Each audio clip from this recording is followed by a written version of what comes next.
record. A copy of this presentation will be available afterwards. We will post it on our YouTube. We can also send anybody who requests it a link so that they can access it directly. First and foremost, wanted to say thank you all for joining us and coming today. This is our third iteration of the CFO webinar, and it looks like people are still trickling in. Might give it just a few more seconds before we start. A little bit of house cleaning. If you haven't already muted yourself, I think the default is to be set to mute, but if you can make sure that that's the case for yourself, that would be great. If you have any questions during the presentation, we are going to reserve time at the end for a Q&A session. That will be with myself, Kurt, Declan, as well as our CFO at Boomerang Carnets, Mr. Mike Host. We'll bring him in a little bit later for the Q&A, but make sure to post all your questions there. It may run a little bit past the 11:30 mark. If you guys would like to stay, by all means, we will stay until every question is answered. However, again, we do know your time is valuable, so we will go ahead and begin now. Welcome to the presentation entitled Unique International Trade Tool, which eliminates overseas deposits. Subtitle, Cash Outflow Reductions and Cost Controls with ATA Carnets. So overseas deposits do tie up cash for years and cost money annually to maintain. That could lead to loss of control of cost control. Today with us, we have Mr. Kurt Wilson, who is President and CEO of Boomerang Carnets. We will get to him and he'll do his intro in a bit. We also have Mr. Declan Daly, who is the Vice President, Senior Vice President and CFO, and also Head of Carnet Operations at the United States Council for International Business. We also have myself, Mr. Kyle Urson. I am a Carnet Specialist and CSSR here at Boomerang Carnets. So what is an ATA Carnet? I do understand that some on this presentation may not be familiar. If you're not, we'll just do a quick 101 here before we delve into the cost savings portion of it. ATA Carnet is also referred to as the merchandise passport. It is an international customs document which allows for temporary entry of goods on both a duty-free as well as tax-free basis. It can be either shipped or hand-carried goods. The ATA Carnet system was established by the International ATA Convention and is governed by international treaty between World Customs Organization as well as the International Chamber of Commerce's World Chambers Federation. The aim is to encourage world trade and also reduce trade barriers created by different national customs regulations. The initials ATA themselves are derived from the French and English words admission temporaire / temporary admission. U.S. Customs has appointed the U.S. Council for International Business as the National Guaranteeing Association, or commonly referred to as an NGA, for ATA Carnets in the United States. And now I'll let Mr. Kurt Wilson introduce himself as well as tell us who Boomerang Carnets is. Thank you, Kyle. Appreciate everyone jumping on today in our CFO series of webinars, this being our third, and appreciate Declan joining us again. Who is Boomerang Carnets? Well, we were appointed an ATA Carnet service provider back in 1987. We are specialists in ATA Carnets, the issuing, supporting, and also the security that's required, which is i.e. a ATA Carnet bond that each Carnet is supposed to have. We're licensed insurance brokers, and we expanded into the UK in 2014. We do the same thing in the UK that we do in the US to support the export trade. In 2015, we founded Carnet Capital Indemnity Corporation, which is an offshore Hawaiian captive insurance company. And in 2015, we were appointed NGA and issuing body by the Federation of International Alliances for CPD Carnets in the US and Canada. So we have a lot of experience in the Carnet business, and pre-pandemic, we issued over 9,000 Carnets in the United States. So we are celebrating our 35th anniversary this year, And with that, I will pass it off to Mr. Declan Daly with the U.S. Council for International Business. Thank you, Kurt, and thanks again for inviting me back today to talk about the ATA Carnet. Let me just warn everyone, I am calling from my office in New York City. Maybe you're familiar with where we are. We're right on 48th Street and 6th Avenue. So again, I apologize if you hear some sirens in the background while I talk, but we're in a very active area. So let me talk about USCIB. We were founded in 1945 as a business organization to promote an open world trading system. We actually were around before 1945, and we were part of the International Chamber of Commerce in the US. And then the members, who are large multinational companies, decided that they wanted us to be their voice on the international scale.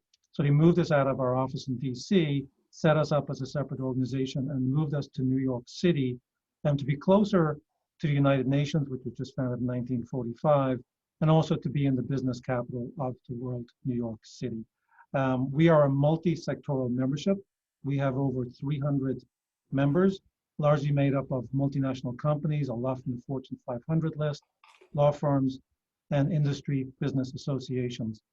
What makes us unique as a business organization is our multi-sectoral, and what we cover many different sectors, from food and beverage to energy, retail, digital, biopharmacy, and financial services. So that's really the appeal that we bring to our members. And the other big uniqueness that we bring is that we are the sole US affiliate of 3 of the major business organizations in the world: the International Chamber of Commerce in Paris, the International Organization of Employers in Geneva, and business at OECD, also in Paris. And it's through these organizations that we provide access to our members on global decision makers and policy makers, again, making us unique from a business organization standpoint. And then in 1968, we were appointed by US Customs to operate and manage the ATA Carnets system in the US. And the whole system, and there are 80 plus countries in the system, and those 80 plus countries issue pre-pandemic approximately 185,000 carnets per year for goods valued at $25 billion. And in terms of issuance, the US, we did rank number 3 behind Switzerland, Germany, and then us, of course. But now the UK has moved into the top 3 and pushed us into number 4 due to Brexit. And again, the whole system is built on guaranteeing system. We, as an organization, guarantee US Customs to pay them any duties on taxes on any foreign carnets that come into the US that are misused. When I say misused, it means they either didn't export on time or the goods were not exported. And we pay CBP millions of dollars per year on those carnets. Okay, so why should you care? So again, I'm kind of in a unique position. I'm at USCIB. I'm the CFO, but I also manage our ATA Carnet operations. So I understand, especially during the pandemic, the importance of cash and cash flow, and being able to know with certainty where you're going to spend your money. And the last thing you want to do as CFO is tie up money unnecessarily when you don't have to. And you can avoid doing that with an ATA Carnet, because the US itself does not have really large duties or taxes, but other foreign countries do. I mean, you can look at some countries in Europe, between VAT and duties and taxes, you could be talking 30%, 40%. So if you're bringing goods on a temporary basis into a country, and those goods are valued at, let's just say $100,000, you could find yourself in a situation where you're having to deposit up to $40,000 with a foreign customs organization. Again, tying up cash unnecessarily. And it can be tied up for an extended period of time. In that example, if you're going to multiple countries, not that just one, you might be restricted. You may have to lay out a lot of cash to go to multiple countries, or you may, because of your cash restraints, not be able to go to and visit all countries, which again is restricting your business if you want to do it globally. And of course, there's the added administrative costs. As Kyle mentioned in his intro, the ATA Carnet is a unified customs document. It is the same document used in the 80 plus countries, which again makes it really unique. And you can use that document to go multiple trips to the same country, or you can go multiple trips to several different countries. Without the ATA Carnet, you would have to use other means and deal with each country individually. So again, continuing on that, I mentioned you can save significant cash outflows. You can keep that money and not have to put those deposits overseas with an ATA Carnet. Again, you have an administrative cost reduction. You can take out a Carnet, you can take it out in the US, you can take it out in advance of the goods leaving. Kurt and his team do an excellent job with ATA Carnets, and they can rush you a Carnet in like under 24 hours if needed. And again, you know those costs up front. And that is the built-in cost control. You know what you're paying for an ATA Carnet, you get that in advance, you're not tying up cash unnecessarily. And again, you're able to preserve that cash and use it for your own business needs. And again, regardless of whether you're a small mom and pop organization or a large multinational company, you want to be able to preserve cash and hold on to it. And we found that out during the pandemic.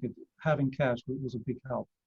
And again, it creates positive cash flow by being able to hold on to that cash. And again, what does an ATA Carnet bring to the table? As I mentioned, it avoids paying these duties and taxes. It really, really simplifies customs procedures you're dealing with here in the US. And it eliminates the needs for temporary import bonds that you would have to take out in individual countries. So with that, I'll turn it back over to Kurt. Thank you, Declan. What I'm going to do and what we've concentrated on in the CFO series over the last year and a half, I guess it's been, is to have a case study that shows you the importance of Carnets and how they can keep your cash flow safe and secure and not on deposit in various other countries. Temporarily exporting commercial samples generates the new revenue and new accounts with ATA Carnets. And if you have permanent entries that become a permanent entry from a change in the plans with those goods, it creates large duty and tax deposits that could build up in each country, depending upon the situation. If you don't use Carnets, it's even worse. This is the information that I'd like to really have sink into all of the attendees' heads. And, this company that we're highlighting here used to use hundreds of Carnets, if not thousands of Carnets a year. And they had their products on this Carnet, and they were, going to, 80 countries, as many countries as they could ship their products to as samples. And one of the big countries that they stopped using Carnets in was Japan. And so due to the lower import duty and consumption tax, as they call it in Japan, they decided to offset the expense of getting Carnets and went to a per entry deposit system, which over a 5-year period cost them under $2 million that was tied up and maintaining deposits annually.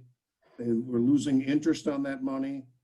They pretty much lost return on the investment of those profits. They went to the permanent entry system, which is much slower of a process of entry, where Carnets are a much more smoother temporary importation declaration. So the goods get in a lot easier and also pose a little bit of security that is not normally there. Security in the sense of two customs offices or two countries' customs services have to approve the export as well as the import on a Carnet, whereas permanent entry gets filed. You pay a lot of duty and tax, and the foreign exchange rates change over times. So that becomes a permanent loss. And again, the cash tied up for long periods of time in one or more countries basically costs this particular exporter almost $2 million. So, you know, once the money's gone, the money is gone. How long is it gone? Well, if you change your program and you start doing permanent entries in not just one country, but multiple countries, you'll get up to the numbers that we have here, as our example calls for, is $2 million continually on deposit with Japanese customs, awaiting a duty and tax refunds.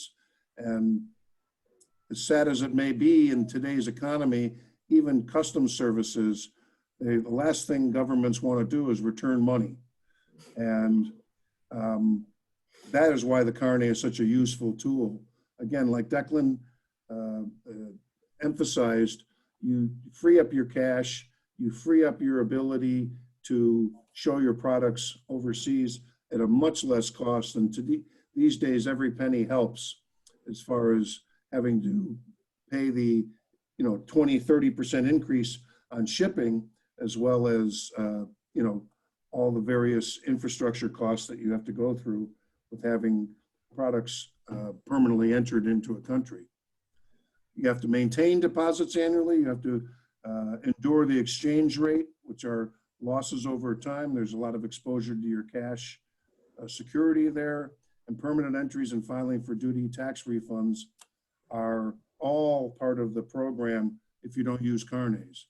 And that recovery companies who specialize in that type of recovery are very expensive to use, and it's just an easier way and much more financially sound decision to use the ATA Carnets. In addition to saving all that money, the Carnet cost control is built into the actual Carnet document. You avoid all the different steps that I just mentioned as far as the import duties, the value-added tax, and tariffs rarely go up these days, but the VAT taxes do. And Declan, did you want to elaborate on the Carnet cost control? Yeah, and I think Kurt's touching upon a lot of the really important points, and he mentioned one too. Tying up your money with foreign customs administrations can sometimes take some time to get that money back, and because of foreign currency, the money you paid in may not necessarily be the money you get back. So again, you avoid that foreign exchange risk with an ATA Carnet. And then you also, we can help you avoid incurring claims for failure to re-export goods with an ATA Carnet. USCIB works very closely with our counterparts overseas, and when we're trying to help a holder in the US mitigate a claim or work on getting a claim reduced for whatever circumstances may exist for the delay in getting those goods back to the US. And then the last thing too is the ATA Carnet is a really good, keeps really good track of the goods and where they've been. It's really like, if you think about it, like your personal passport. When you go to different countries and you enter those countries, your passport is stamped. The ATA Carnet works in the exact same fashion. As you cross an international border, you would have the customs officer in that country sign and stamp a voucher or a piece of your ATA Carnet. So you always have a record of where those goods have been in the life of the Carnet itself. Again, so keeping a really good record.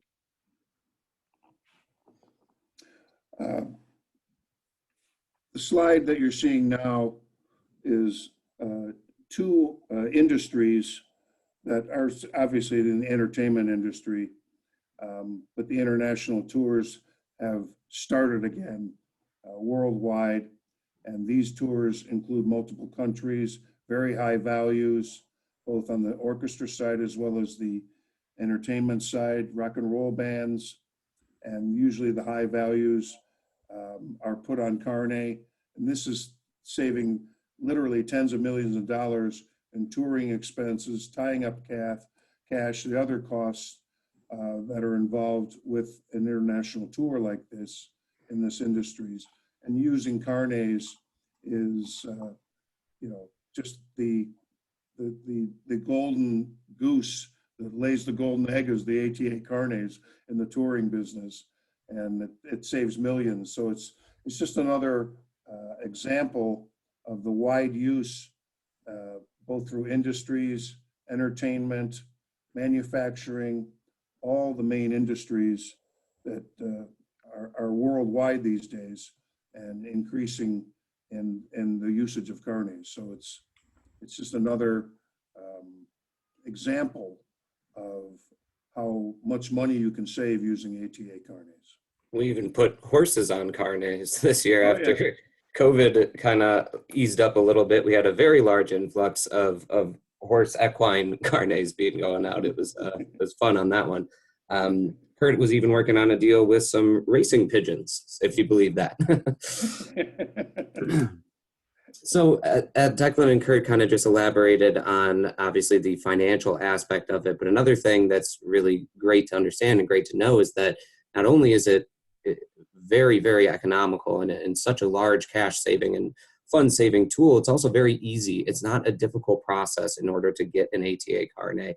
We do try to make it as very easy as possible. It's an online web-based application, both for our US and our UK Carnets.